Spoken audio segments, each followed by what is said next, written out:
Hey, really glad you stopped by. I want to talk about the signs you may be in or did grow up in a toxic family, and they're pretty standard, but pretty meaningful, especially as you go on into adulthood with your life, because a lot of the remnants one has to address. And the first one is tit for tat.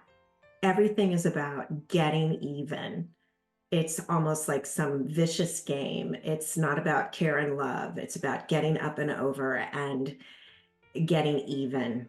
It's very patriarchal. The second is triangulation.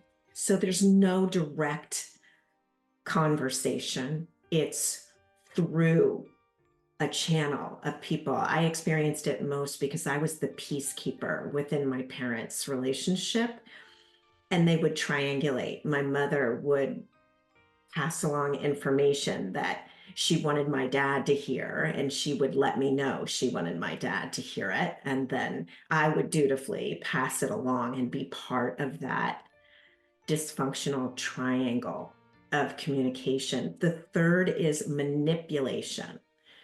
So it could be something as simple as I wanted Chinese food for dinner. And my mom would say, "Yeah, that's a great idea. But what about Indian?" And then it would be Indian for food for dinner. And just something as simple as that. And it could distort my reality, and it could distort my own sense of well being and trust in my own concept of reality. Neglect. So, there would be no adults in the home. Things would be promised and we wouldn't have something we would need. There was a lot of abandonment and neglect, even if it wasn't physical, it was emotional. Abuse of every kind. It could be physical abuse, it could be sexual, it could be psychological, it could be emotional, it could be religiously oriented, all sorts of abuse. Objectification. So you're not respected as your own being, you're objectified, and oftentimes you're the conduit so the parent can live vicariously through you. And you're not your own individual, you're an object or an extension of the caregiver or the parent. Denial. So reality is not reality, it's denied. I think my family were masters at changing the subject, deflection, and denying certain circumstances. Like when I do sometimes get together with family, they'll share experiences and then deny the implication of the experience. The rules are so irregular. If there was a rule, it could change and shift. So there was not a stable platform. Everything was sort of nebulous, and you didn't really know where you stood because there wasn't much consistency. Rules would break and bend. And, one of the favorite sayings of my father were, "Don't do as I do, do as I say."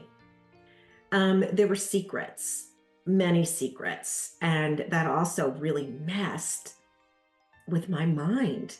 It was like total mind fluffing because I would think that something was a reality and then there would be a secret behind the front. And sometimes it was visceral and tangible, and sometimes it was just something that I could sense and feel. And you're probably that way. If you're listening to this video, you probably have a lot of that intuitive, empathic energy. There were usually addictions, plenty of addictions, addiction to food, addiction to drama, addiction to alcohol, all sorts of substances, to temper and placate the actual trauma and chaos. that takes place in a toxic family system. And then in my home, it was always explosive. I was always ready for an explosion to happen, which kept me locked into a traumatic, stress driven state. So my anxiety was really on high alert most of the time, even in good times, like a holiday. You knew there was going to be some kind of explosion, or at least I did. So these are some of the signs of a toxic family. I know of them only because I lived through them. And in future videos, I'll spend more time on each of them, and certainly how they may play out and how they did play out for me. If you liked this video, if it was helpful, please share it with somebody else and subscribe if you like the material. I'm happy to take your suggestions and answer your comments.